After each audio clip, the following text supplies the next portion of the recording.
Ahí está, comenzó la grabación. Chat. Si alguien quiere indicar algún resultado de lo que estamos haciendo en el ejercicio, activa su micrófono. No tengo problemas con que me interrumpan para ese tipo de cosas. O sea, esa es la idea, que me interrumpan para aportar a la clase. ¿Ya? O sea, bienvenida la interrupción para ese tipo de cosas.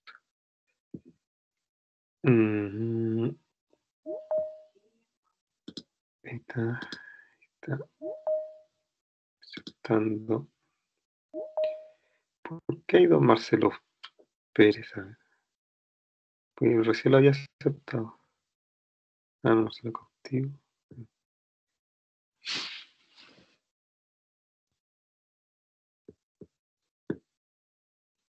No entra Marcelo Pérez.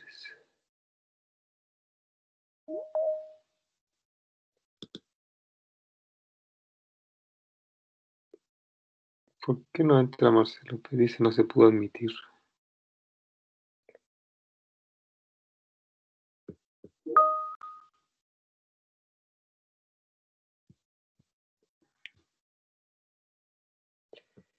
Ya, vamos a compartir la pantalla, partir con los ejercicios. A ver, hay algo. Alguien está respondiendo por el otro lado.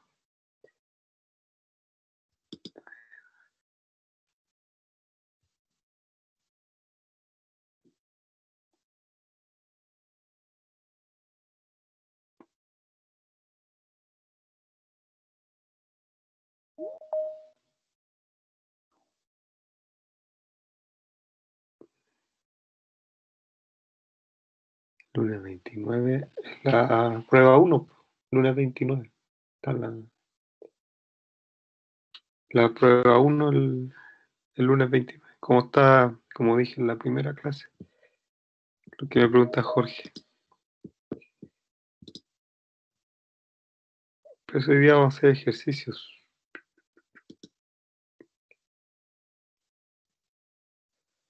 Este como prueba 1 es más la mezcla de teoría con ejercicio.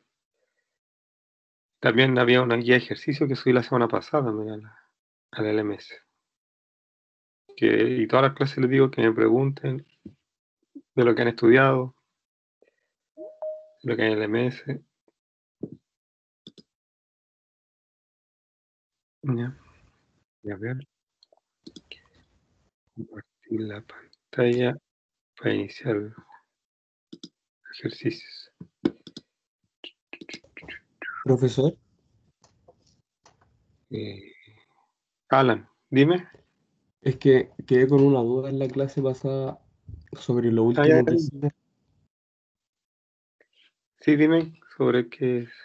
El tema de las resistencias, que me acuerdo que en el primer ejercicio que vimos no usamos resistencia, entonces, ¿cómo sé cuándo se usan y cuándo no? Ah, que, a ver, partamos con eso aquí. Voy a hacer aquí a ver, agregar una diapo aquí. Con pluma. Aquí. Ya mira. Con un caso X, a ver. Tenemos ahí un material 1 y un material 2. Ahí. Entonces, y aquí puede haber una temperatura. De ahí voy a anotar lo que significa cada uno. Ahí. Ya, entonces esto va a ser la temperatura 1, que puede ser la temperatura del aire interior, según que esto al interior de la casa, y esto afuera de la casa. Y aquí puede ser un material y aquí otro material. Pongamos, a ver, que sea esto poliestireno y esto madera, ¿ya? Pero es solo para el ejemplo, para mostrar dos materiales. Y entonces va a estar la temperatura del aire al interior de la casa. Aquí va a estar la temperatura en la pared, que sería como la superficie del poliestireno. Después acá va a estar T3, sería la temperatura que está entre el poliestireno y la madera, les dije. ¿Sí? Aquí T4 sería la temperatura de la superficie exterior de la madera. Y la temperatura 5 sería la temperatura en el aire exterior. Ya. Entonces, aquí ya vamos a tener un espesor 1, que va a ser delta X del poliestireno, delta XP. Aquí delta X, M, que es el espesor de la madera, para diferenciar. ¿Qué más como dato? A ver, o sea, para entender ejercicio. Aquí va a haber un flujo de calor, como que el calor, si está de temperatura más alta al interior de la casa, temperatura más baja afuera de la casa. Entonces, eso quiere decir que el flujo de calor está yendo desde el interior hacia el exterior. Entonces aquí va a haber un flujo de calor 1, que sería el calor que está entre T1 y T2. Después, aquí el mismo flujo de calor está pasando por el polipropileno, perdón, el poliestireno. Y después hay otro flujo de calor aquí, Q3, que es el que está pasando por la madera. Y acá hay otro Q4, que sería el calor que está saliendo hacia el aire exterior. Entonces, por balance de energía, este flujo de calor, el 1, es igual al flujo de calor del 2, el 2 es igual al 3 y el 3 es igual al 4. ¿Ya? Por balance de energía. O sea, se asume que todo el calor que está en el aire pasa a la pared y de la pared pasa hacia el exterior. ¿Ya? Que no hay, no sé, que no rebota, que no se acumula, sino que está pasando todo. Que está pasando todo directo hacia el exterior. Entonces uno plantea que Q1 es el primer supuesto, que es válido, es coherente con el balance de energía. Habrá que una desigualdad del menor al 1%, pero se asume que son iguales. Que esos flujos de calor son iguales. Ya, Q1, Q3 igual a Q4. Ya. Planteemos entonces el calor 1. El calor 1 lo vamos a plantear como el coeficiente de convección del aire. Voy a poner H sub A, del aire interior, H sub AI, por el área. ¿Esa área cuál era? La cara de la pared, el área superficial. Por, en este caso sería T1 menos T2. Y ese flujo de calor, este. Después, el Q2 sería igual a la conductividad térmica del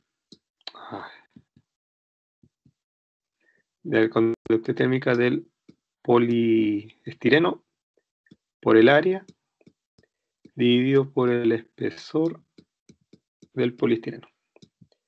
Y aquí sería T2 menos T3. T2 menos T3. Después, Q3 sería la conductividad térmica de la madera por el área y delta X de la madera por T3 menos T4.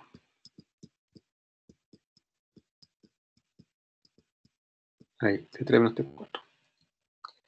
Por último, el calor 4, que sería la coeficiente de convección del aire exterior por el área y T4 menos T5.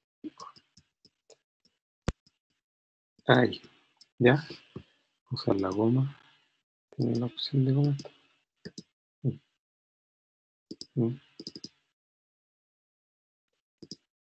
la opción, ahí está. Borrador.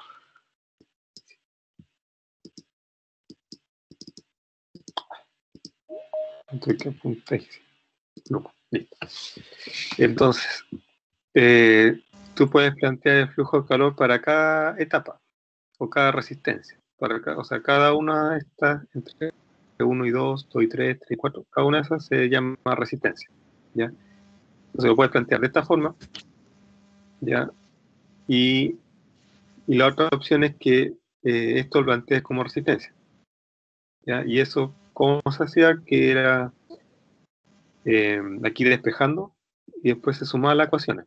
Entonces, despejando la primera quedaba, a ver, Q1 partido por HI por el área igual a T1 menos T2.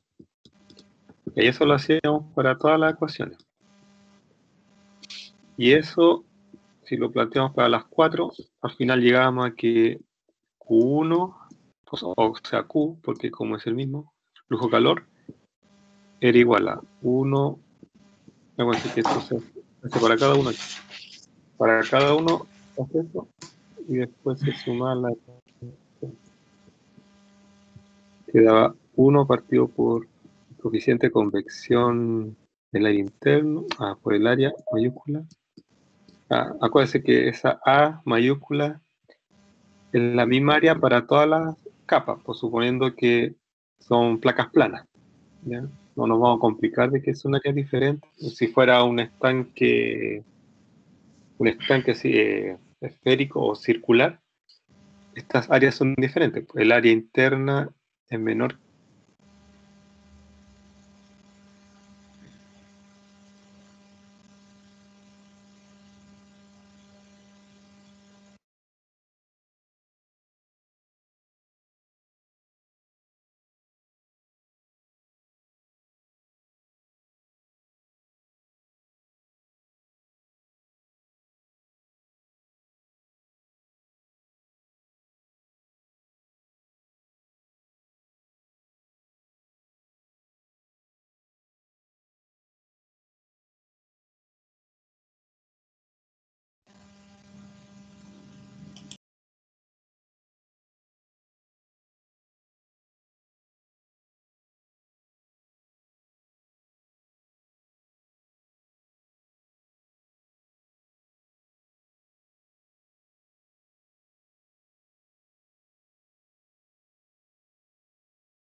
Ahí sí volvió, parece. Ahí volvió la señal. Volvió. Estamos, que en este momento hay 3 personas, incluyéndome, trabajando en línea. ¿Se ve la pantalla del Sí, profe. ya, vale. Ya, esto sería el calor por 1 partido por el coeficiente de convección del aire interno por el área. Ya. Entonces el área es la área plana. Sería como en este caso sería el alto por el ancho. Ya, después en el segundo acá queda el espesor arriba, delta X del poliestireno, partido por la conductividad por el área. Más delta X, la madera, por el KM, conductividad de la madera, por el área. Y más el coeficiente de convección del aire externo por el área. Me equivoqué aquí. Profe, Sí, ¿puede compartir de nuevo la pantalla que no me carga la diapo, por favor? Ya, sí, voy a borrar aquí que me equivoqué. Ahí. Escape. Mantener. Espérame. Voy a dejar de compartir y compartir de nuevo.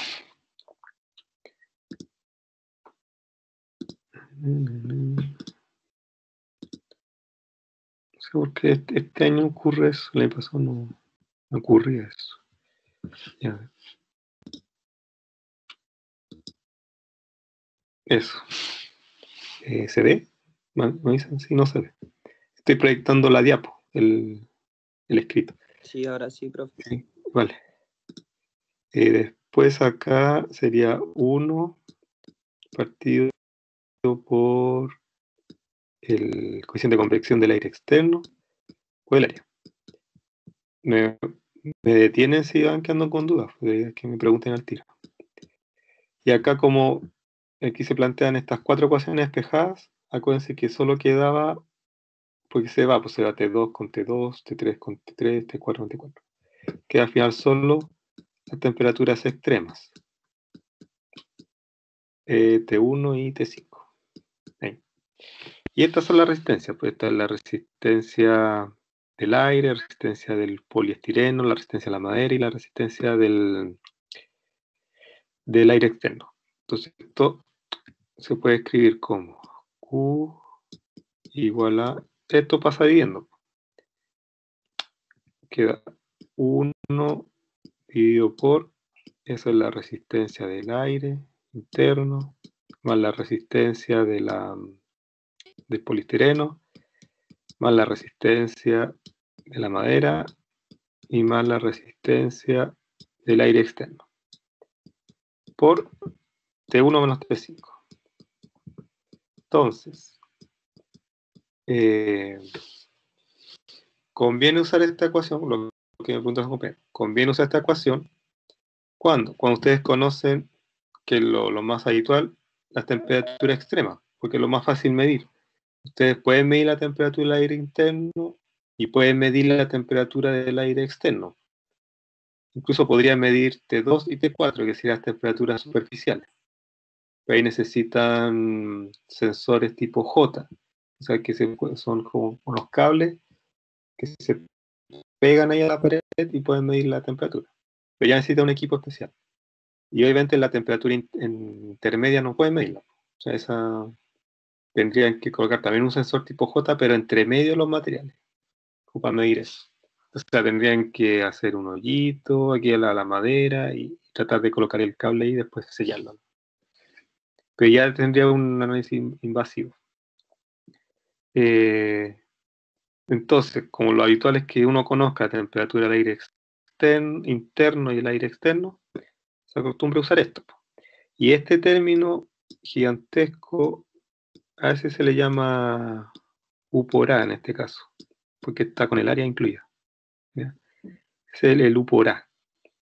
A ver, no pensé, porque esto es, si lo pongo como U por A, yo dejo la afuera, a ver, esto pasa dividiendo. El A, a ver, el A está, el A está aquí abajo, pasa arriba, sí está. Todo esto es U por A. Todo esto es el U por A. El U es el coeficiente global de transferencia de calor y esta es la otra admitancia que te enseña la normativa. Entonces, como la habitual es conocer esa temperatura, concepto. Si ustedes quisieran conocer las temperaturas intermedias como ejercicio, ahí plantearlas de acá. O sea, pero por ejemplo, para resolver esta ecuación, la primera aquí, no sé, si quieren saber el flujo calor, tendrían que tener la temperatura 1, que es la temperatura del aire, y la temperatura de la pared. Y bueno, el área obviamente, y el coeficiente de convección, que ya eso se lo va a dar de dato, el coeficiente de convección. La conductividad la pueden sacar de las tablas que están en la normativa. Eso lo pueden buscar, eso no. Pero el H se lo tendría que dar, en caso de un ejercicio en la prueba. Le daría el H, la conductividad la buscaría en la normativa, en la 853 que está en el MS, en el anexo 1. Ahí están las conductividades. Entonces, si tienen las temperaturas, sacan el Q. Después, como ese calor es igual al otro calor, y conocen T2, pueden sacar T3, bueno, teniendo las propiedades, y así. Pueden ir sacando las temperaturas intermedias. Pero para pasar el flujo de calor, necesitarían las temperaturas extremas y las propiedades de los materiales. Se va a conocer los H y las conductividades y el espesor. Y ahí saben el flujo de calor que está pasando por la pared. ¿Ya? Y después, si la segunda pregunta puede ser, ¿y qué ocurre si aumenta el espesor del poliestireno? Si aumenta el espesor, quiere decir que cambia este valor. Es decir, que si cambia esto, todo el resto se ajusta a ese cambio. ¿Ya? Si cambia ese espesor, van a cambiar las temperaturas y va a cambiar el flujo de calor. Entonces va a cambiar la resistencia, esta resistencia va a cambiar. Si cambia RP, sabiendo que las temperaturas del aire interior y exterior se mantienen igual, que es lo que realmente ocurre. Ustedes calientan la casa a 20 grados Celsius y si ustedes modifican quizás el espesor del poliestireno, el aire va a seguir a 20, quizás lo que va a cambiar es el tiempo que va a durar 20 grados, ¿ya? Pero va a alcanzar 20 grados. O sea, cuando esté a 20 grados, ya fuera esté a 5 grados y cambiamos el espesor, ya si aumenta el espesor, quiere decir que el flujo de calor va a disminuir. Este término debería achicarse. Si aumenta RP, esto debería achicarse. Ya debería, o sea, ¿qué es lo que ocurre? Pues si usted aumenta el espesor del aislante, el flujo de calor debería achicarse. O sea, el calor que pasa por la pared debería disminuir. ¿Ya? Y eso implica que va a estar mucho más tiempo el aire a 20 grados dentro de la casa. Se aumenta el espesor del aislante. ¿Ya? No sé si aclaro con eso tu pregunta, Alan. Sí, profesor, ahí me quedó más claro. Ya, vale. Gracias. Sí, preferí ahí partir de cero de esto. Esto sale como al final del capítulo 1 del Sengel, como tema de caso especial, para que ahí también le echen una mirada. Sale explicado el concepto de conducción, convección, radiación, están las ecuaciones, y hay un par de ejemplos también, ahí al final del capítulo 1. ¿Ya? Y básicamente la prueba del lunes es capítulo 1, excepto lo que está detallado de primera ley, ya que eso no lo tocamos en profundidad porque eso lo dejé para la prueba 3, que ahí es donde se ve primera ley. Ahora es ese capítulo 1 sacándolo de primera ley. Bueno, ahí lo contrastan con las diapos, y la diapo es el traspaso del Sengel a la diapo. Ya, entonces, partamos con ejercicio de densidad, que esto debería ser bastante sencillo para ustedes porque también ven algo en química sobre cálculo de densidad. Recuerden que la densidad es masa partido por volumen. Entonces, para determinar la densidad de algo, necesitan saber su masa y su volumen. Y aquí juega un poco con ese concepto, para que no sea tan literal, como que le dé la masa, el volumen y saque la densidad. No, no es tan así. Se llena un depósito con aceite cuya densidad es 850 kilogramos metro cúbico. Y ahí tienen que hacer un pequeño análisis y pensar un poco de que el agua es 1000 kilogramos por metro cúbico. O sea, pensar al tiro y tener esa conexión de que el aceite tiene una densidad menor que el agua. ¿Qué implica eso? Implica que si ustedes echan aceite en agua, el aceite va a flotar. O sea, va a ser menos denso que el agua. Se va a quedar en la parte superior. ¿Ya? Probablemente en algún momento en su inicio, en esos juegos de mezclar de aceite, agua, glicerina, alcohol, y ahí van quedando en distintas capas los distintos fluidos, de acuerdo a la densidad. Y aparte aprovechando que no se mezclan entre ellos algunos, son invisibles. Entonces quedan ahí con distintos colores, se nota la diferencia de densidad y que son invisibles. Después, si el volumen del depósito es 2 metros cúbicos, determine primero el estado del sistema y el tipo de sistema, y la cantidad de masa del depósito, y exprese sus resultados libres. Entonces ahí aprovechamos de usar la tabla factor de conversión. Ya, la primera no es ningún cálculo, es como pregunta de materia. En este caso, ¿qué sistema sería? Si es un depósito que tiene aceite. Depósito entiéndase como un estanque. ¿Qué sería el estanque? ¿Cuál sería el estado del sistema y el tipo de sistema? ¿Qué responderían ahí ustedes en esa pregunta? Pueden anotar en el chat. A ver si hay respuesta en el chat.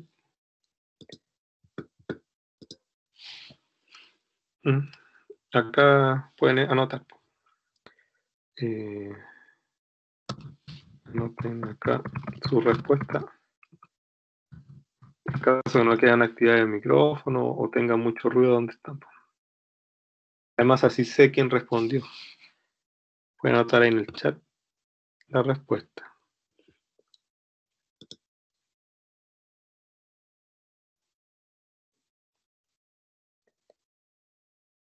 ¿Cerrado? Si es un sistema cerrado, ¿quién no vi quién respondió? Martina, sí es Sí. sistema cerrado, es un estanque. ¿Y el estado cuál sería? Sí, ¿cuál sería el estado del sistema?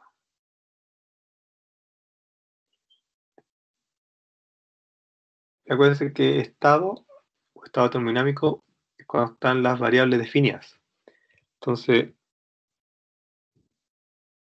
en este caso, el estado sería ya dibujar un estanque con aceite y el estado 1 indica que el volumen es 2 metros cúbicos y densidad 850 kilómetros cúbicos. O sea, ahí se define el estado. Es como anotar las condiciones a las que está la sustancia. Ese es su estado termodinámico. Ya, en el enunciado no sabemos ni presión, temperatura, pero es ese. O sea, con los datos que tenemos, ese sería el estado 1. El volumen de tanto y densidad tanto. ¿Ya? Uno podría dar algo más como indicando cómo es, no sé, aceite. Probablemente eso está a presión de una atmósfera y temperatura ambiental, dado el dato de la densidad, que es como una densidad típica a condiciones ambientales. Uno podría arriesgarse a decir que está a condiciones ambientales, como para definir un poco más el estado. Y es un sistema tipo cerrado, como dijo su compañera, dijo Martina. ¿Ya? Después, la pregunta B dice, la cantidad de masa en el depósito. Exprese su resultado en libras. Habrá alguien que haga ese cálculo, que es plantear a partir de esto, porque la densidad es la masa dividido por volumen. Entonces aquí tengo la densidad, tengo el volumen, entonces, ¿cuánto da la masa? De acuerdo a ese despeje. Este es un signo, un tic. Aquí otro tic. ¿Cuánto da esa masa? 1700, profe, ¿no? Sí, no alcanza a ver. Andrés. Sí. Sí, 1700. A ver, veamos. 1700. 1700. Y acuérdense siempre indicar el apellido, o sea, 1700 kilogramos. ¿Ya? Ya vale. Sí. ¿Por qué es importante eso? Porque no es lo mismo indicar 1700 gramos que 700 kilogramos. ¿Ya? Es importante ese dato. ¿Ya? Que vaya siempre con la unidad. Y así, cuando haga los cálculos, no se confunden con la unidad de medida. Estoy anotando aquí el apellido era Martina Andrés Brickman. Para acordarme. Para darle los puntitos. Pero ahí pide el resultado en libras. ¿Ah? Que dice, exprese su resultado en libras. Ah, sí, ahora hay que cambiar las unidades. Entonces hay que usar el factor de conversión de kilogramos a libras. ¿Qué sería ese? Que se lo buscan en las tablas de conversión, los factores de conversión. Entonces sabemos que en esa tabla aparece que 1 kilogramo son 2,2046 libras. A ver, voy a buscar esa tabla. Vamos a hacer el tiro. Mantener. Aquí, tabla de factor de conversión. Ahí está. ¿La ven? ¿O me avisan? Porque como deja de compartir de repente. ¿Ven la tabla? ¿Se ve la...? Sí, la sí, tabla? sí. Bien, bueno. Entonces aquí en la tabla factores de conversión, ustedes buscan... Aquí también se puede usar la lapicita. Ah, me equivoqué. ¿Dónde está? Este aquí lápiz. Aquí buscan la conversión entre kilogramo y masa. Aquí está entre kilogramo y gramo, tonelada, kilogramo, no. Entonces, entre kilogramo y libra hasta aquí. Entonces uso ese factor de conversión. Ese puedo usarlo así como está anotado ahí o invertido. ¿Por qué? Porque cada uno de estos factores es un 1. Como esas técnicas matemáticas que aprenden en cálculo, que es multiplicar por un 1, sumar por ceros, aprenden en álgebra. Y aquí está multiplicando por un 1. Un 1 y que lo único que hace es transformar las unidades. Entonces, usamos ese factor acá. ¿Sí? Con ese factor y le queda la masa en libras. ¿Por qué? Aquí otra vez usar la pluma. Aquí se dan los kilogramos y queda unidades de libras. ¿Ya? Entonces 1700 por 2, o punto 2046 queda 3747 libras. ¿Qué sería lo que está en el estanque? O sea, en ese estanque de 2 metros cúbicos hay 3747,8 libras de aceite. ¿Ya? Después la C dice que hay que determinar la gravedad específica y el peso específico del aceite. Acuérdense que la gravedad específica... ¿No se ve? De nuevo. Vamos a compartir de nuevo. Compartir de nuevo.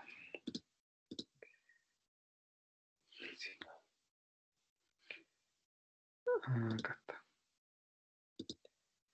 Acá la gravedad específica, acuérdense que era gravedad específica, se refería a la densidad relativa, que es lo mismo que dr, densidad relativa. Y eso era la densidad del fluido dividido por la densidad de referencia. ¿Ya? En el caso de los líquidos, se ocupa como densidad de referencia el agua, a 4 grados Celsius. Ya acuérdense que era el agua, la densidad del agua a 4 grados Celsius y una atmósfera. ¿Y esa densidad cuánto es? Si alguien se acuerda, ¿cuánto es esa densidad del agua a 4 grados Celsius y una atmósfera? ¿Cuánto es eso? Tienen un número, sí. La idea es que se equivoquen. ¿Cuánto es esa densidad?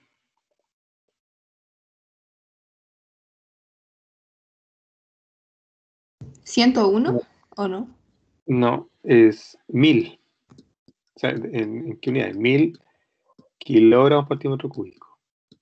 ¿Ya? 1000 kilogramos por centímetro cúbico.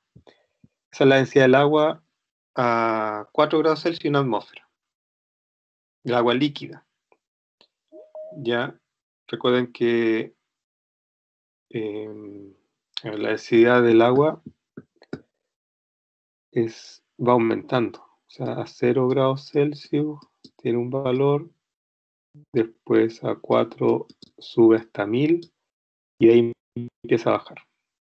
¿Ya? O sea, llega un pic de 1000 a los 4 grados Celsius.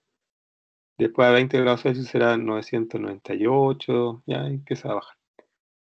Y bueno, debido a este pic de densidad a los 4 grados Celsius, es que el hielo flota en el agua líquida, ¿ya? Porque el hielo aquí va a tener, porque a 0 grados Celsius, justo antes el hielo y justo después el líquido. Entonces ahí en el límite, ese hielo, la densidad es menor que 1000. Entonces por eso flota, ¿ya? Y es menor porque el hielo porque por los puentes de hidrógeno que eran en química, que cuando en el caso del hielo, los puentes de hidrógeno hacen que quede espacio entre las moléculas de agua, entonces es menos denso. Ya, entonces la densidad del agua líquida a 4 grados Celsius es 1000. ¿Ya? No varía mucho entre 4 y 30 grados Celsius, bajará a 998, por ahí. Pero esa pequeña variación es importante. Uno piensa que es despreciable, pero no, es importante esa pequeña variación. Y ahí está. Entonces va a ser la grada específica, va a ser la densidad del aceite dividido por la densidad del agua o el fluido de referencia. En este caso sería 0,85. ¿Ya? 850 dividido en 1000. Entonces después el peso específico es la densidad del aceite por G, ¿ya? Por la fuerza de gravedad. Aquí podemos usar 9,8 o 9,81, como que no, así que más precisión sería 9,81. Ahí sería 850 por 9,8 y les da el peso específico, ya que sería 8.330 en este caso del aceite. Y en unidades de kilogramos, partido metro cuadrado, segundo cuadrado. ¿Ya? Y eso después si que lo transforman a Newton, digo, por alguna variable. ¿Ya? No pueden, pues esas serían en unidades de sistema unitario. ¿Ah? Dígame. Cuando tomemos la densidad de referencia del agua, siempre va a ser la que está a 4 grados Celsius, la que 1000 kilogramos partido Sí. metro cúbico, ¿no? Sí, para los líquidos se ocupa la densidad del agua, ¿ya? A 4 grados Celsius, de 1000. Ya. Para sólidos se ocupa la del hielo, a 0 grados Celsius, no recuerdo cuánto, pero es 900 hielo. Y para gases se ocupa como densidad de referencia la del aire a condiciones ambientales, que es debe ser alrededor de un kilogramo por centímetro cúbico, porque es como 1000 veces más chica, más o menos. Un kilogramo por centímetro cúbico. En el caso de gases, se ocupa la del aire como referencia. Ya.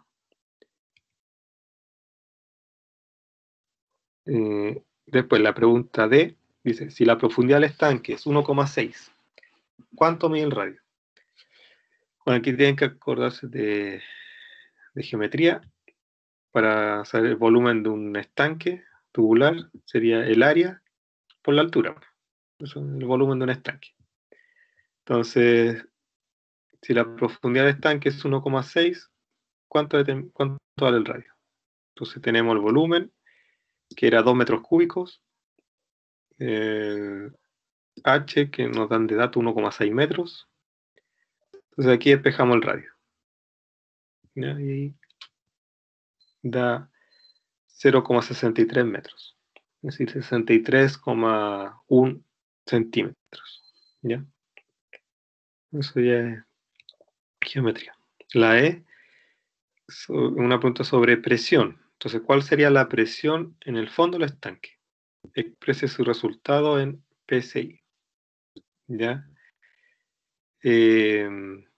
Como sabemos la profundidad del ejercicio anterior, la presión en el fondo del estanque, o sea, la presión hidráulica, sería la densidad del aceite por G por H. ¿Ya? Si quisiéramos hacer la presión total, sería la presión atmosférica más P sub H, más la presión hidráulica. ¿Ya? Entonces la presión total va a ser la presión atmosférica más la presión hidráulica o de altura de líquido, ¿ya? O presión manométrica también. Sí, en caso que no sea un líquido con altura de líquido, pues es la que marca el manómetro. La que marca el manómetro más la atmosférica de la presión total. En este caso tenemos la profundidad del estanque, la altura de aceite. Entonces la densidad de 850, G 9,8 y la altura 1,6. Entonces ahí sabemos la presión hidráulica. ¿Ya? Y eso, recuerden que dije en la clase pasada que se usaban ustedes kilogramos metro cúbico, que sería la densidad, la unidad de la densidad. Metro segundo cuadrado, la unidad es de la fuerza de gravedad. Y metros en unidades de la altura, esto le queda directo en Pascal. O sea, esto son 13.328 Pascal. ¿Ya? Directo. Si ahí aplican los factores de conversión, va a ser como prácticamente 1:1. ¿Ya? Y de ahí de Pascal, usamos de nuevo la tabla de factores de conversión y transformamos a PSI. ¿Ya? Ahí voy a buscar de nuevo probablemente se va a salir de nuevo dejar de compartir. Luego voy a mostrar la tabla. Está la tabla, aquí está. La presión.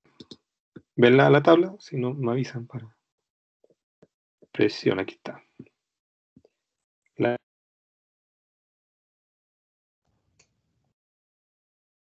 Sí, se ve, profe.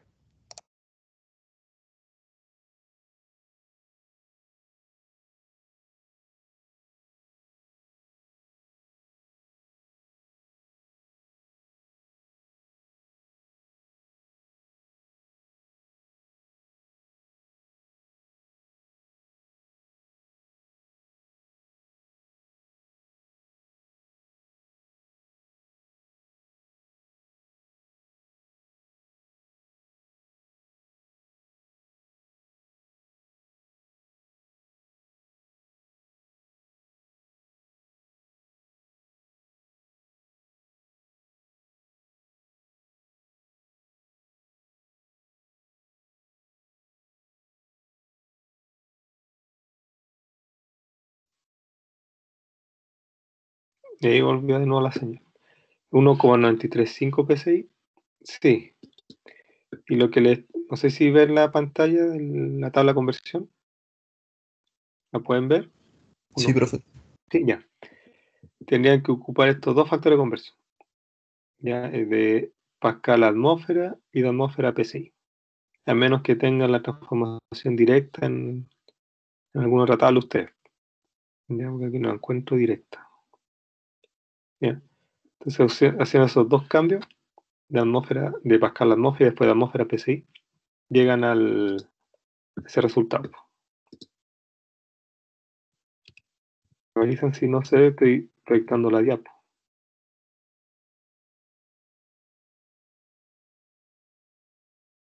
Ahí está. Ahí está No la. se ve, profe. ¿No? Ya. Voy a compartir. No. Hay que ver eso.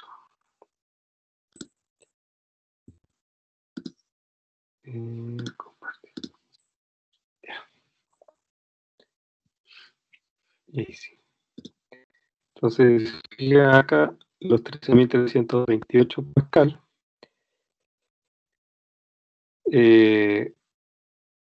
Usamos la conversión de Pascal a atmósfera, después de atmósfera a PSI, y nos da 1,93 PSI, que es lo que están ustedes anotando ahí en el chat. ¿Ya?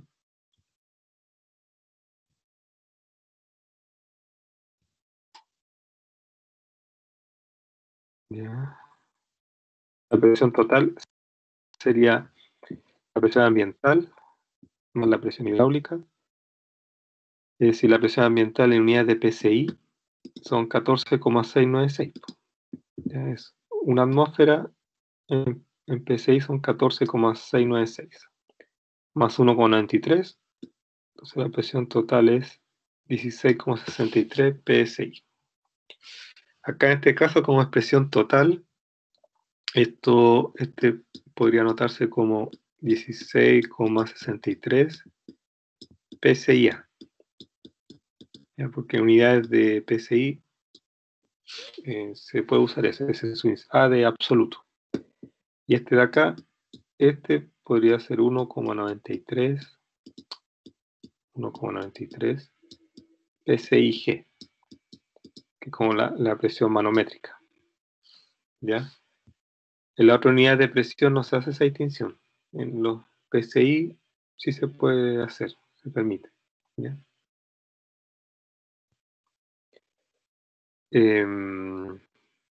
Otro ejercicio que dice un vacuómetro conectado a una cámara marca. Profe, Profe, ¿podría compartir de nuevo? Que está pegada la pantalla. quedo con el ejercicio que estábamos haciendo antes. Ya.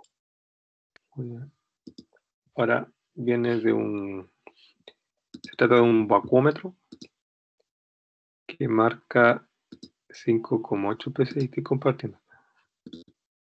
¿Sí? Ya. Compartimos. Marca 5,8 PSI en lugar donde la presión atmosférica es 740 mililitros de mercurio.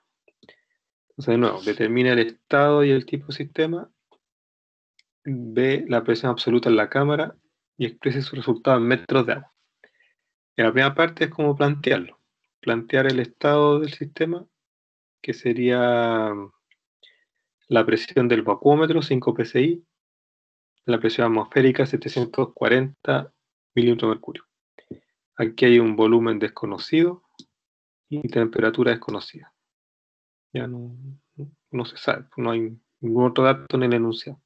No se puede deducir nada tampoco. ¿Ya? Tipo sistema, tipo cerrado, estando la válvula en off. ¿Ya? O sea, si abrimos la válvula, pasaría a ser un sistema semiabierto o semicerrado, porque tendría un flujo de salida simplemente. ¿Ya? No tendría una entrada y una salida, sino habría una pura salida. Por eso se dice semicerrado o semiabierto. Pero estando la válvula cerrada, es un sistema cerrado, ¿ya? Considerando la válvula en off. Entonces lo vamos a considerar como sistema cerrado. ¿Ya? La presión absoluta en la cámara. ¿Cuál sería la presión absoluta? Sabiendo que este estanque o este recipiente está al vacío.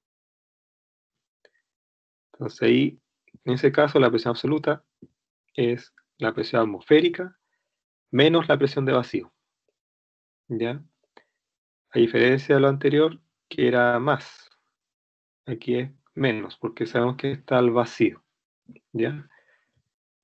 Entonces sería 14,5. Estos 740 se transforman a atmósfera. Son 740 milímetros de mercurio. El factor de conversión es 1 atmósfera. Sí, 1 atmósfera. Son 760 milímetros de mercurio. Y ahí queda transformado a milímetros de mercurio. Y después, o sea, queda, y después 14,696 PSI son 1 atmósfera. Puede hacerlo así o en un puro paso. Como que se dice el milímetro de mercurio, se da la unidad de atmósfera y queda en PSI. ¿Ya? Entonces, esta 740 milímetros de mercurio es lo mismo que 14,5 PSI, ¿ya? Con esa transformación. Y la presión de vacío está 5,8 PSI. Entonces, este podría ser 5,8 PSI-G, la que marca el manómetro, pero sigue siendo PSI. El G es simplemente para indicar que es manométrica. Entonces ahí la presión total es simplemente la resta, 8,7 PSI. ¿Ya? Y ahí también se puede colocar PSI A, que es la presión absoluta. ¿Mm?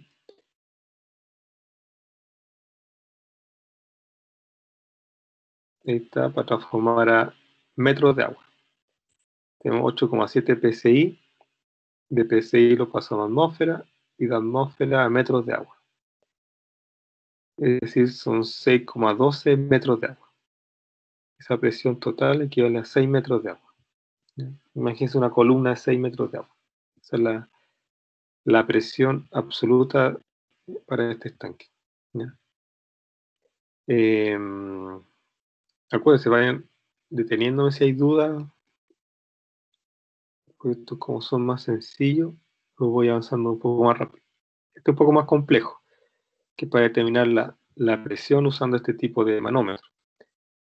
Más que nada para ejercitar los términos de ROGH, este tipo de ejercicios, aunque existen, sobre todo en estanques que almacenan gases, ya, un manómetro de este tipo. Adentro hay agua, aquí hay un espacio de aire, todo lo que sea de color como rosado es el agua, esto de color rojo es el aceite, y esto de color como café es mercurio, que está ahí abajito. Entonces, ¿qué nos dicen? Hay un recipiente que está presurizado con aire y la presión se mide por medio de un manómetro de varios fluidos. El recipiente se localiza en una montaña a 1400 metros sobre el nivel del mar y la presión atmosférica es tanto, 85,6 kilopascal. Recuerden que la presión a nivel del mar es 101,325 kilopascal. Entonces la presión atmosférica es más baja porque está a 1400 sobre el nivel del mar.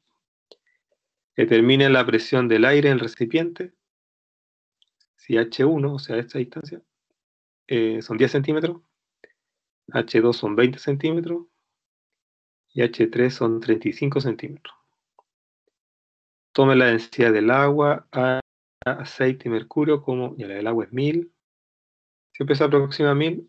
Sabemos que a esas condiciones 990 y algo, pero por lo general, para simplificarse, si no se sabe el dato exacto, se toma como 1000.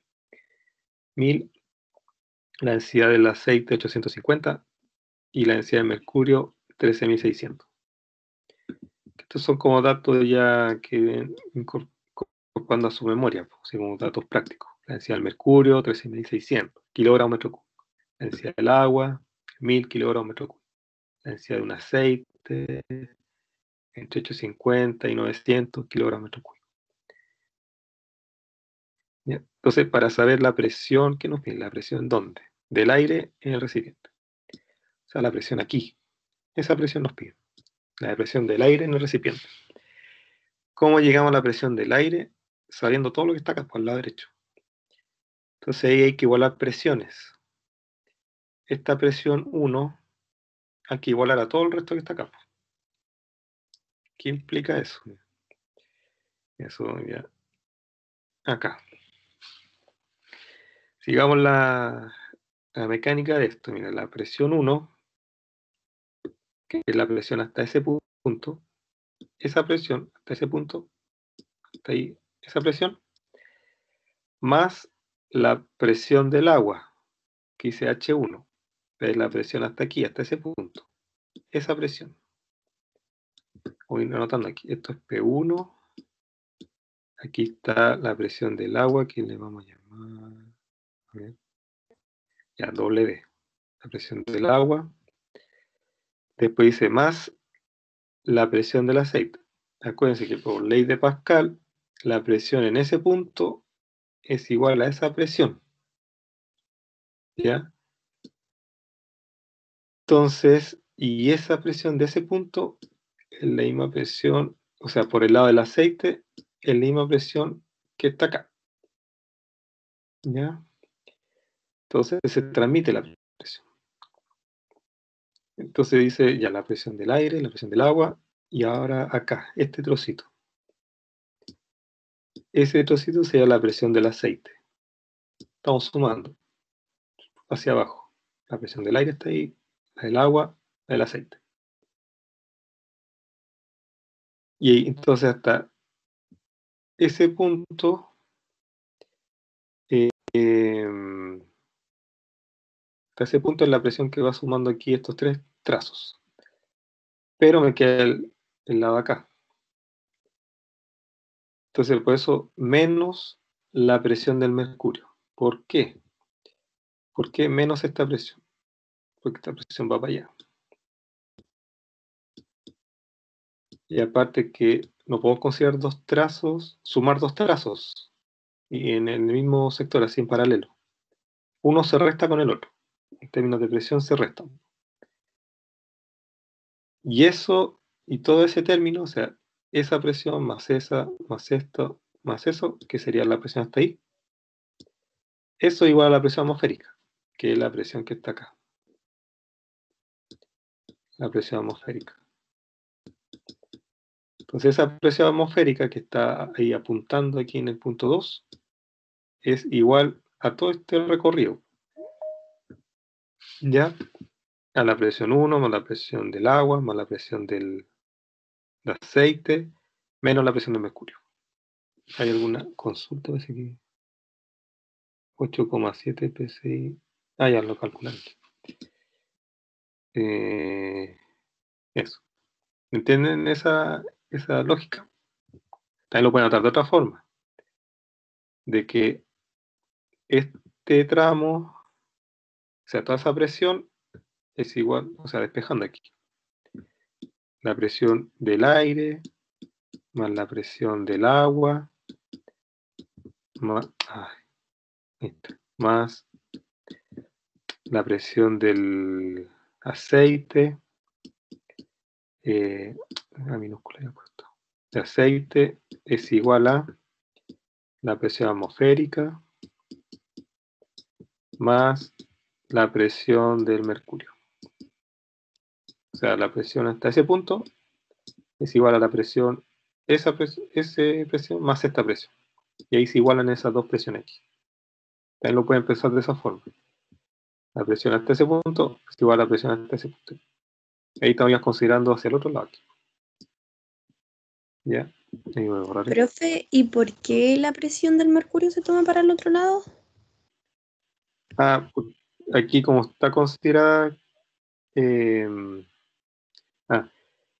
pues si yo considero todo el manómetro y el estanque igualando a la presión atmosférica, este tramo del mercurio está en paralelo al tramo del aceite. Y no puede, o sea, eso no se suma. Están con presiones contrarias. Sí, yo creo que lo pueden entender mejor con la ecuación que está aquí arriba. Quiero borrar el. Negar la opción. Eso. Que igualando las presiones. Más. Que la presión del aire, más la presión del agua, más la presión del aceite. Todo eso, toda esa presión, todo eso, es igual a la presión que está por acá. Que sería la atmosférica más la del mercurio. ¿Por qué puedo hacer eso? Porque aquí aquí hay mercurio y aquí también hay mercurio. Entonces esa presión esa presión que está ahí es la misma presión que está aquí, en la interfaz, en el caso del mercurio. Se puede hacer esa igualdad aquí. Entonces ese signo menos lo pueden pensar matemáticamente de que esto al pasar a la izquierda pasa restando. ¿Ya? Eso matemáticamente. Pero físicamente esta resta es porque si yo considero el sistema hasta acá, hasta el punto 2, no puedo considerar dos columnas en paralelo sumando la presión. Tiene que ser una continuación de la otra. ¿Ya? No pueden ser así como están aquí sumadas, tienen que ser restadas. ¿Ya? Entonces, despejamos y sustituimos, como está planteado ahí en el Sengel, la presión atmosférica, el dato es 85,6 kilopascal. Ya como está en kilopascal,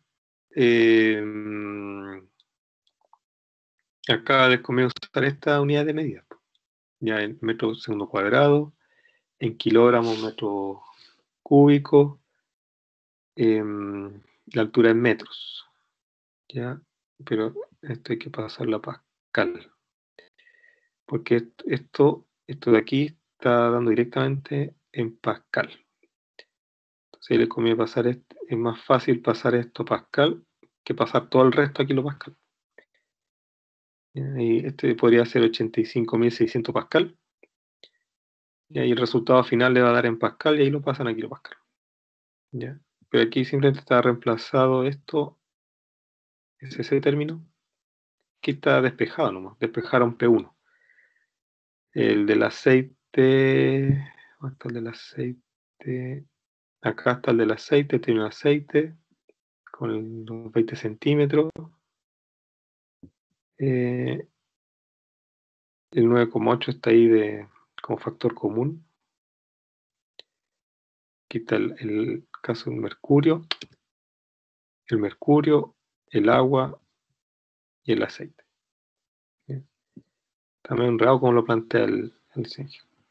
Pero ustedes pueden ahí, a partir de esta ecuación, despejar P1 y listo. ¿Bien? Se enreden con eso. Y da 130 kilopascal. Ahí a usted les da 8,7. O ese era el ejercicio anterior. Parece.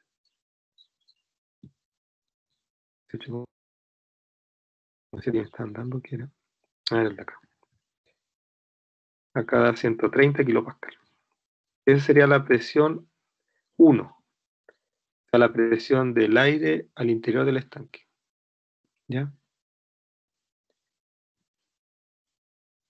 Es medio enredado esto, así que léanlo de nuevo, madúrenlo, traten de hacer ustedes.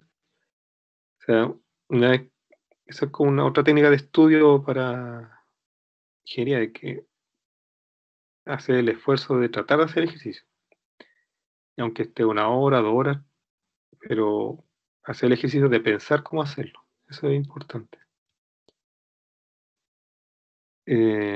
Porque también uno fue estudiante y cae en el error de como que se siente bien uno ir copiando el desarrollo, pero al final se está mecanizando, pero no está pensando, está simplemente traspasando lo que uno ve en el ejercicio resuelto a su desarrollo en el cual autoengañarse.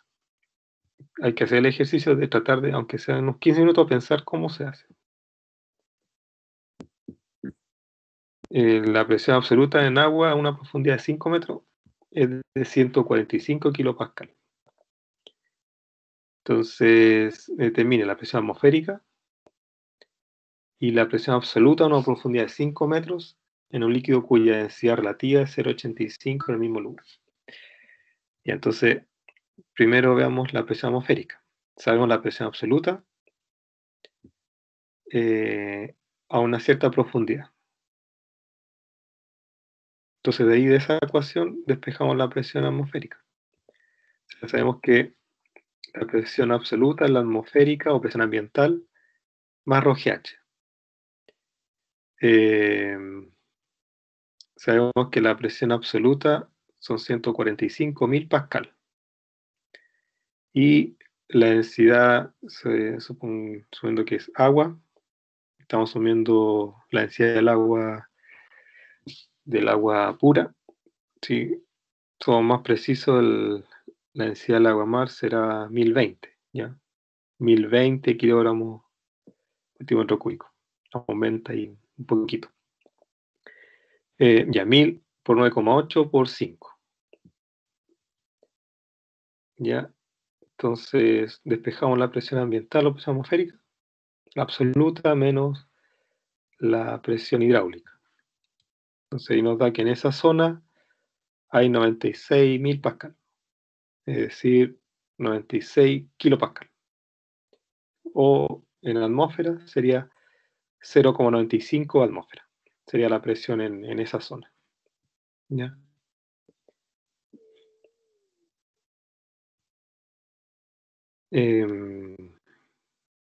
Después, sabiendo que en esa zona geográfica la presión atmosférica es 0,95. Entonces nos pide la presión absoluta para puede ser un estanque o un líquido que está a una cierta profundidad, 5 metros. Pero su densidad relativa es 0,85, que es lo mismo que la gravedad específica. Eso significa, acuérdense, densidad relativa o gravedad específica sería, en este caso, la densidad del fluido dividido por la densidad de referencia. Como es 0,85, la densidad del fluido sería 0,85 por 1000. ¿Ya? Porque la densidad de referencia es 1000. Entonces, la densidad del fluido sería, ahí está, 1000 por 0,85. Por 0,85. Entonces, la presión ambiental, que la ha determinado la parte B, más la densidad del fluido, 850, por G y por H. Y nos da 137.650 pascal.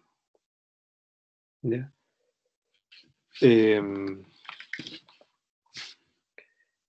Y eso, como ejercicio, ¿cuánto les da en atmósferas? ¿Pueden hacer ese cálculo? Pasar eso a unidad de atmósfera. Los 137.650 pascal, transformarlo a unidad de atmósfera. Como ejercicio. ¿Cuánto les da eso?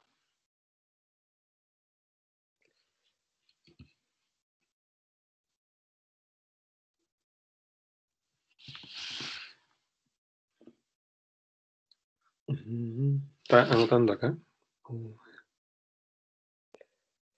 Ahí está, con la gravedad 9,8, 129.000.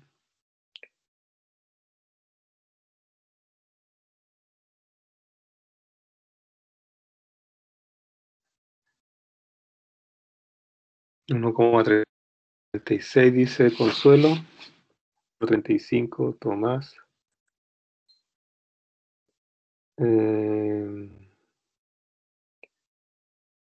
¿Por qué Fabián tiene 129.000? Ya, 1,35,8. Bueno, si es 1,35,8 es 1,36. Acuérdense de las aproximaciones. Juan Valdés dice 1,35,8. A ver. No me acuerdo. 1,36 atmósfera. ¿Ya? También ojo ahí con las aproximaciones. Pues si es 1,35,8, es 1,36. Se imagina que en cálculo en álgebra le dijeron, o sea, o se aproxima o se trunca. Truncar se refiere a que ustedes cortan ahí, y sería 1,35. Pero eso no es recomendable en ingeniería, porque hay que ser lo más preciso posible. Sería 1,36 al aproximar. ¿Ya? ¿Por qué no es recomendable? Porque todos estos cálculos que ven en termodinámica o también mecánica fluida, hidráulica, tiene que ser lo más preciso posible porque son los cálculos de ingeniería básica. ¿Qué significa eso? Que después de esos cálculos de ingeniería básica vienen los cálculos de ingeniería mecánica. Y esos cálculos de ingeniería mecánica, ¿qué son? Son como definir exactamente los diámetros del estanque, los diámetros de las cañerías, el espesor de las cañerías, ¿ya? Todo lo estructura mecánica, estructura metálica, se basa en los cálculos de ingeniería básica. Entonces, si esos cálculos de ingeniería básica tienen error o están muy poco precisos, acarrea un error al que después le toca diseñar, al ingeniero mecánico. Y después del ingeniero mecánico viene ya la ingeniería de detalle, que de nuevo, porque la ingeniería mecánica de nuevo va a tener un cierto porcentaje de error y tiene que ser el mínimo posible. Y la ingeniería de detalle ya es que se trata de unir los cálculos que se han hecho previamente con lo que existe en el mercado y empieza a ajustar eso. No sé, si el ingeniero mecánico dice, no, aquí hay que usar una cañería de de diámetro de 2 pulgadas y espesor de tanto. Pero en el mercado no existe ese espesor, sino que existe otro espesor. Entonces ahí se va ajustando, ingeniería de detalle. Se hace el más ajustado posible. Entonces, por eso, los cálculos que ustedes de ser lo más preciso posible, y lo que se recomienda tiene que ser un error menor al 2%. Ya un 2% es alto. Porque si ya ahora es 2%, después el ingeniero mecánico tiene otro 2%, y ya llega y se van sumando. Entonces el ingeniero de detalle ya llega con un 4 o 5% de error. Y eso es muy alto. Y eso después también acarrea pueden ser accidentes o costos innecesarios en el proyecto, que se compran cosas innecesarias. ¿Ya? Por eso es importante ser lo más preciso posible. Y acostumbrarse con estos ejemplos que son académicos, porque uno puede pensar usted, total, es para la prueba, pero es que uno se va acostumbrando a eso. Y siempre uno va a tratar de buscar una justificación para no ser preciso. Como que se acostumbra y el estudiante, ¿para qué? ¿Para qué? Entonces mejor acostumbrarse a ser preciso desde chico, ahora de estudiante, para que después ya lo tengan incorporado siendo profesional. Mejor aprender quizás con errores en las pruebas, con errores académicos, y no aprender en la pega, que ahí el error puede costar el trabajo. Acá el error puede costar una mala nota, ¿no? ¿Bien? Ya, ahora las tablas. Determine la densidad del agua líquida saturada a 220 grados Celsius, utilizando tabla de propiedades. Y aquí saqué un extracto de la tabla, que subí al LMS.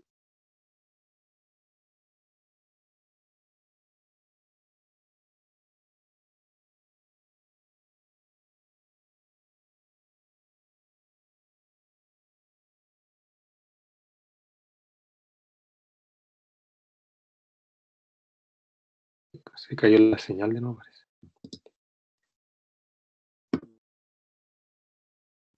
No, y volvió. ¿Se ve la diapo? Sí, la densidad es 1 partido por el volumen específico. Entonces, de las tablas, ustedes sacan el volumen específico. Además que ahí sale la unidad de medida, dice metros cúbicos partido por kilogramo. Y eso es el inverso de la densidad. Entonces, para esta primera prueba vamos a trabajar con esta parte. Con esta parte de la tabla. ¿Ya? Como a modo de introducción. Para calcular, empezar a usar esta tabla. Entonces, la densidad la podemos sacar donde dice volumen específico.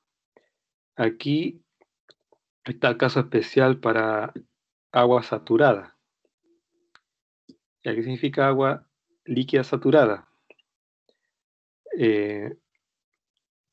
Significa que es agua en estado líquido y con pequeñas burbujas de gas. O sea, tengo un vaso con líquido y aparecen pequeñas burbujas de gas. Lo mismo como el agua mineral, o sea, de apariencia, porque el agua mineral es con CO2 disuelto. Aquí es la misma sustancia, o sea, si es agua con burbujas de agua, ya con pequeñas burbujitas de agua. Eso es agua líquida saturada. Cuando hablamos de vapor saturado, sería puro gas, puro vapor al interior y con pequeñas gotas de rocío aquí a los bordes. Pequeñas gotitas de líquido, pero adentro puro gas, puro vapor saturado, saturado de vapor. Y aquí está saturado de líquido y con pequeñas burbujas. Y aquí está saturado de vapor con pequeñas gotas de líquido en las paredes. ¿Ya? Entonces, aquí me entregan la condición de líquido saturado y la condición de vapor saturado, que serían los extremos del cambio fase. Esto. Aquí hay un cambio fase. Cuando va pasando de líquido a gas, primero parte como líquido con pequeñas burbujas y en una fase intermedia va a ser líquido y con gas aquí arriba. Una fase intermedia. hasta que todo se transforma en gas y queda puro gas o vapor y con pequeñas gotitas. Entonces estos son los extremos, ¿ya? El líquido saturado y el vapor saturado. Aquí dicen a 220 grados Celsius. Y o sea, aquí directo. A ver, aquí lo tengo marcado con ahí, 220. Ahí. Sería este volumen específico.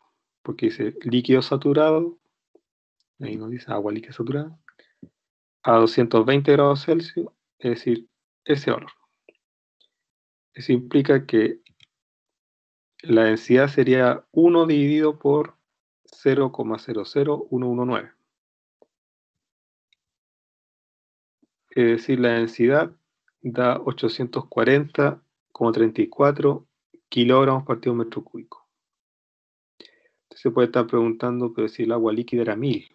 Ya, pero acá esta agua líquida saturada, está de partida a 220 grados Celsius y está a una presión de kilopascal de 2,318 kilopascal.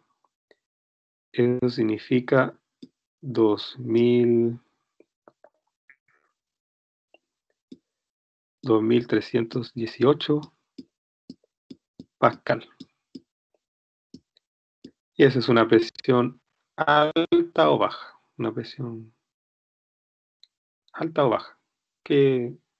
¿Cómo calificarían eso cualitativamente, esa presión? 2318 pascal. ¿Una presión alta o baja? ¿Qué dirían ustedes? 2318 pascal.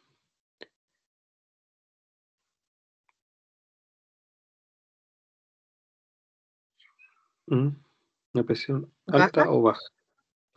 Sí, pues muy baja, porque la presión atmosférica son 101.325 pascal. Eso es la presión atmosférica. Y esto es solo 2318. O sea, esto es presión de vacío, 2318 pascal. Entonces está a presión de vacío y a temperatura muy alta, 220 grados Celsius.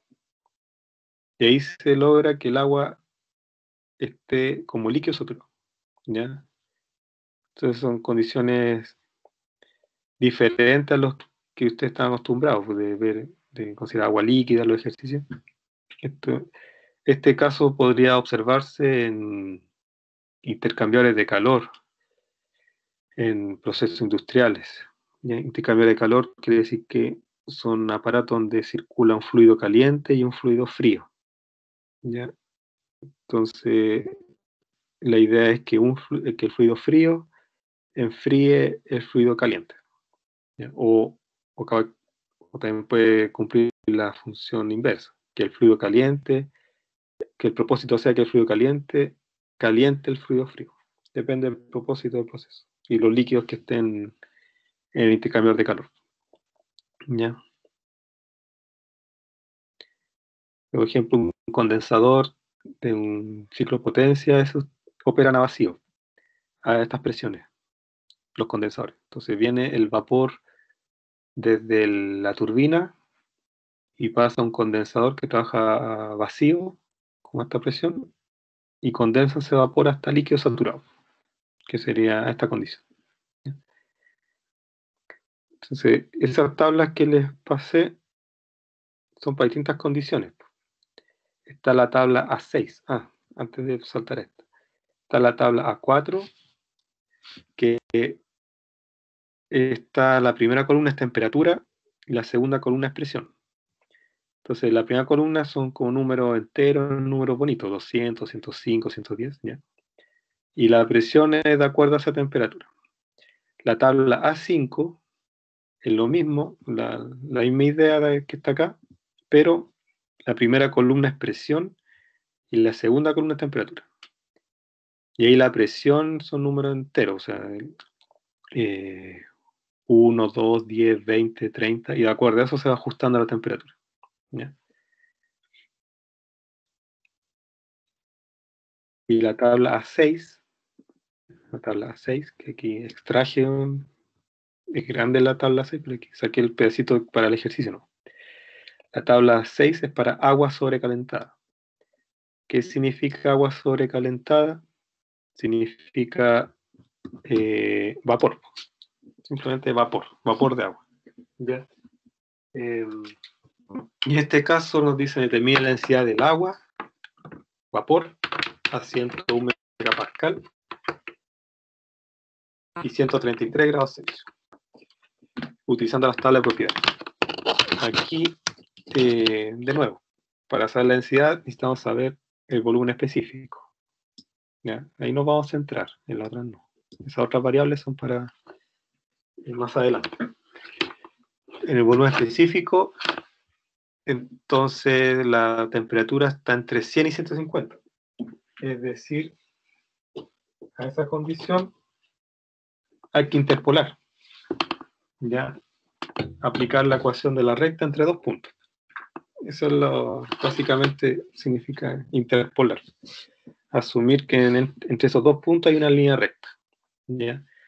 Entonces lo que se hace aquí es aplicar la interpolación de que, por ejemplo, la mecánica o lógica de la interpolación sería aplicar la ecuación de la recta. Aquí sería, y aquí entre medio está los 133. Entre medio y aquí está B, que es la incógnita. Entonces, es B con 133. ¿Se fijan ahí? B con 133.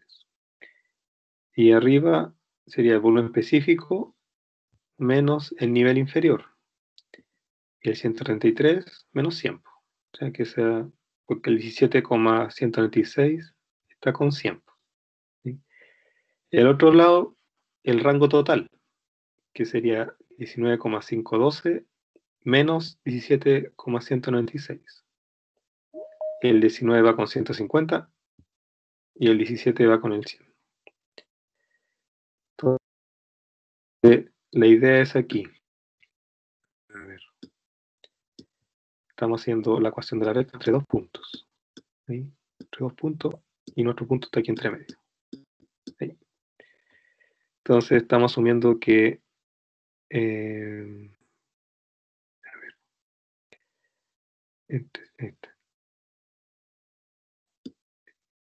esta pendiente, esa pendiente es igual a la pendiente de acá. Eso estamos haciendo. Este triangulito chico y este triangulito grande. Entonces estamos asumiendo que esta pendiente es igual a la pendiente de toda la recta. Eso se está haciendo básicamente, que es aplicar la ecuación de la recta. ¿Ya? Y de aquí se despeja el volumen específico al interpolar acá. Y ahí ya viene matemática. Este paréntesis pasa multiplicando y después esto está restando, pasa sumando. Ya empecé a una pregunta ahí. Profe, creo que se quedó pegada la pantalla. ¿De nuevo? Ya. Veamos. Espérame. Escape. Tener. Ahí. Compartir de nuevo. Ya. Ahí sí. Acá. Entonces, aplicar la ecuación de la recta en la interpolación, les decía que este triangulito pequeño, que sería la pendiente entre esos dos puntos, es igual a la pendiente de la recta completa, ¿ya? Por triángulo semejante. El volumen específico es 18,73, que es un valor que está entre los dos, porque el nivel bajo de volumen es 17,196, el valor alto del rango es 19,512, y aquí nos da un valor que está entre medio, 18,73, ¿ya? Y ahí se interpola. Y la densidad sería el inverso de ese volumen específico, ¿ya? 0,053.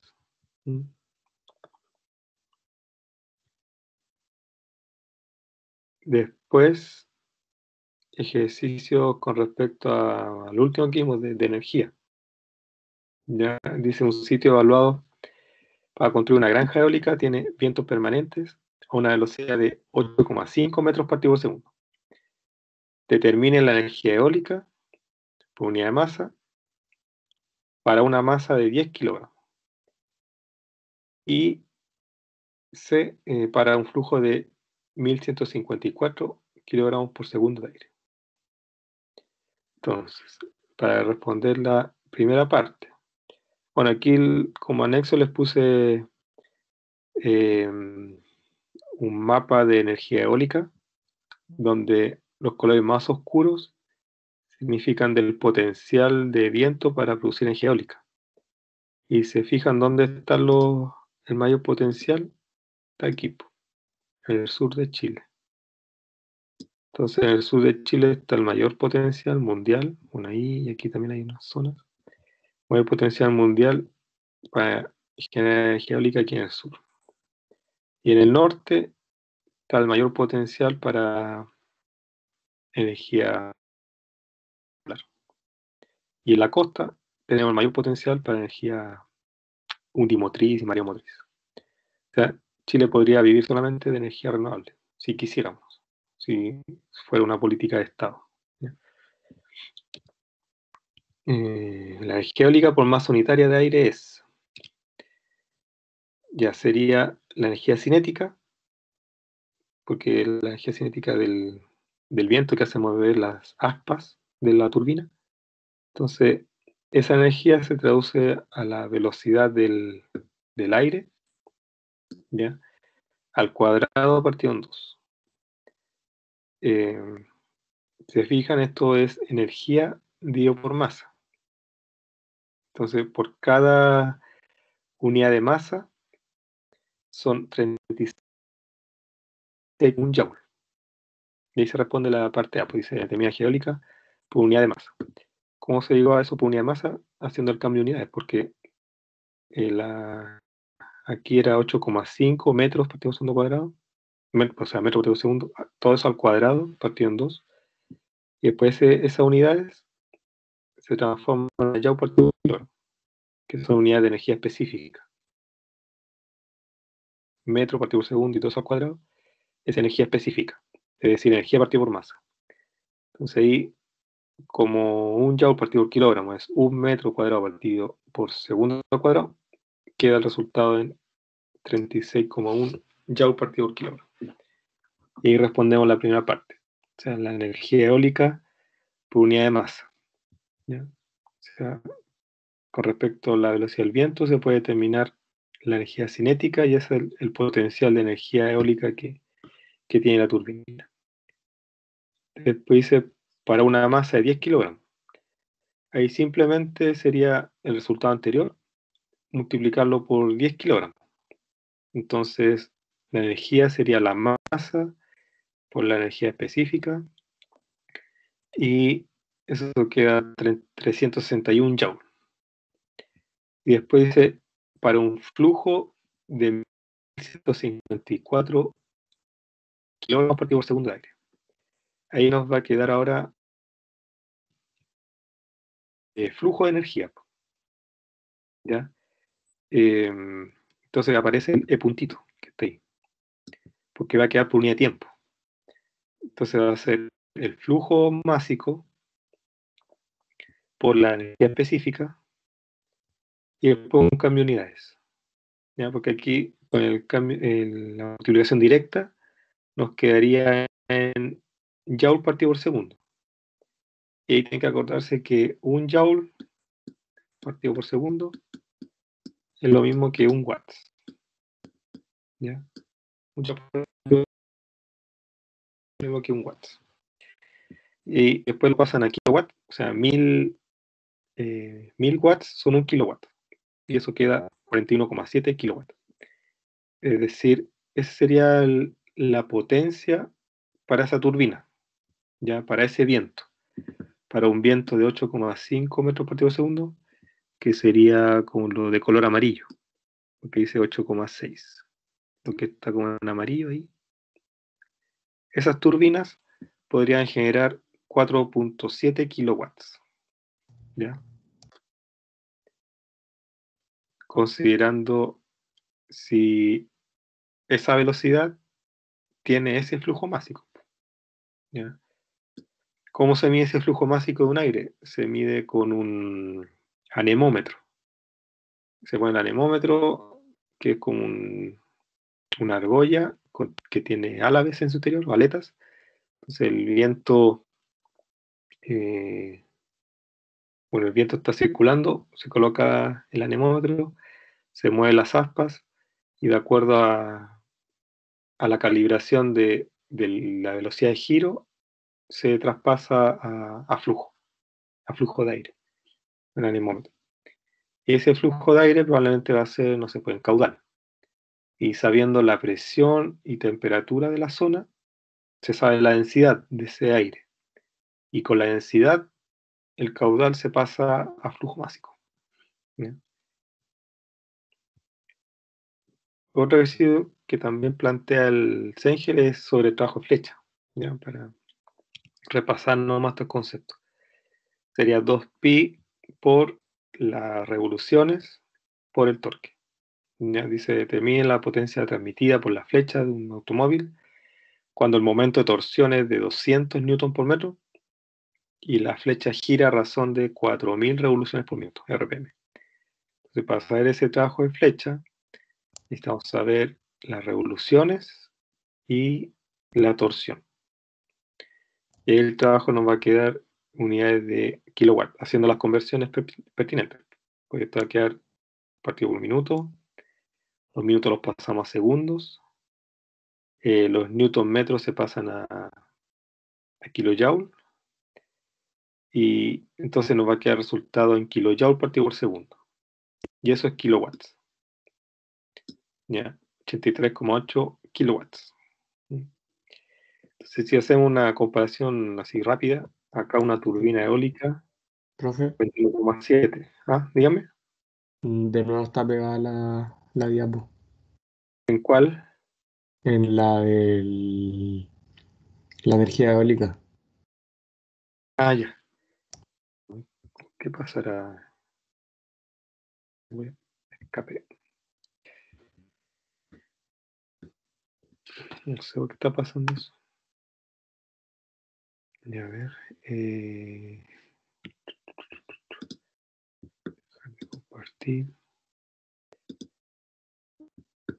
Tengo que revisar eso. Este de mañana. Debe ser quizás que estoy usando Teams desde internet y antes lo usaba desde la aplicación. Voy a probar eso después la próxima clase. Úsalo desde la aplicación. Acá, el tajo de flecha. Que tenemos, les decía que para calcular tajo de flecha necesitamos las revoluciones y la torsión. Entonces, reemplazando los datos que nos plantean el ejercicio, nos da 83,8. Entonces le estaba diciendo que aquí son 83,8 como en una rueda. Y acá, en el caso de la turbina eólica, nos dio 41,7. Es decir, uno podría también almacenar un poco de energía si quisiera aprovechar la energía de las ruedas de los vehículos, por ejemplo, que hay una velocidad bastante alta, una torsión, se podría aprovechar también. Incluso ese es el principio que utilizan los autos eléctricos, de que también van almacenando la energía que puedan captar del movimiento de las ruedas, ¿ya? Con el mismo rotor, lo pasan a un generador y van almacenando energía para después cargar lo mínimo posible. Entonces aquí, por ejemplo, 83,8 kilowatts, que es bastante. Como tarea les planteo para saber que el trabajo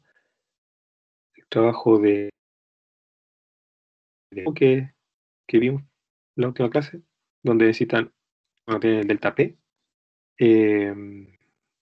y hace falta la densidad, ¿verdad? Le dice la fuerza impulsora para el flujo de fluido la diferencia de presión y una bomba opera elevando la presión de un fluido al convertir el trabajo de flecha mecánico en energía de flujo. Que una bomba de gasolina consume 5,2 kilowatts de potencia eléctrica como trabaja. Si la diferencia de presión entre la salida y la entrada de la bomba es 5 kilopascal y los cambios de velocidad y elevación son insignificantes, determina el caudal máximo posible de gasolina. Ahí tienen que plantear la ecuación de la potencia, que serían los 5,2 kilowatts, igual al delta P por el caudal. Ya, y ahí tienen que ver bien la unidad. Entonces ahí despejan el caudal de esa ecuación, pero tienen que tener cuidado con las unidades, porque a un lado están kilowatts y al otro lado están kilopascal. Entonces tienen que hacer ahí coincidir las unidades. ¿Ya? Y ahí despejan el caudal. ¿Ya? Les dejo como tareas. La bibliografía y nada. Eso, muchachos. Antes de terminar, hay consulta de un ejercicio que vimos ahora.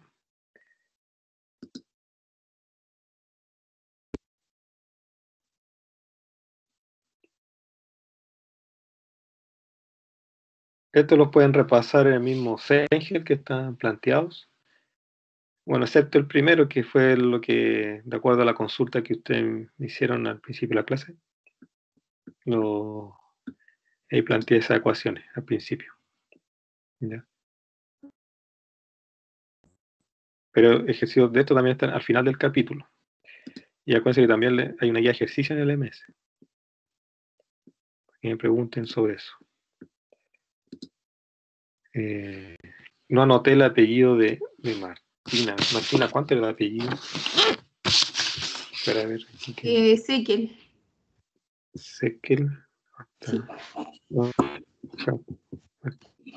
Con ese. Espérate. No parece. Deja de compartir. ¿Se lo escriben en el chat o no? Ahí está. No sé, ahí lo vi. Ah, ya. Tengo una duda con respecto a un ejercicio del agua líquida saturada 220. Ya. Ahí la temperatura va a ser fija a 200, 210, 220 o también van a haber algún, como, no sé, 203, por ejemplo. Que se tenga que interpolar. Sí, pero también puede ser que en vez de 220 sea, no sé, 222. Y habría que interpolar también. Ah, ya. Gracias. Sí, que partí con un número así cerrado para, como era el primer ejercicio usando tabla. Y al segundo hice la interpolación. Ya. En este caso, por ahora va a ser una interpolación simple. Ya después para la segunda prueba vamos a ver interpolaciones dobles. ¿Ya? Pero por ahora interpolación simple como la que vimos hoy día. Ya, ¿qué más? Consuelo Alarcón, antes que se desconecten, también participó Javiera Morales.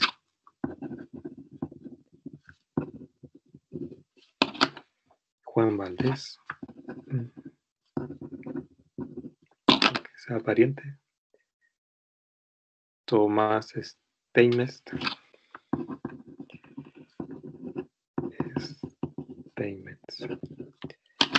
¿Quién más participó? Fabián Lobos. Ya. ¿A cuál le pide Bastián Esteban? Bastián Esteban, ¿cuánto? Sebastián Esteban. Arriagada, profe. Arriagada.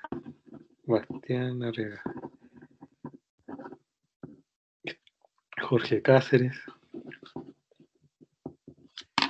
Jorge Cáceres, Bastián Esteban. Jorge Cáceres, Pedrigna, Consuelo. Y eso.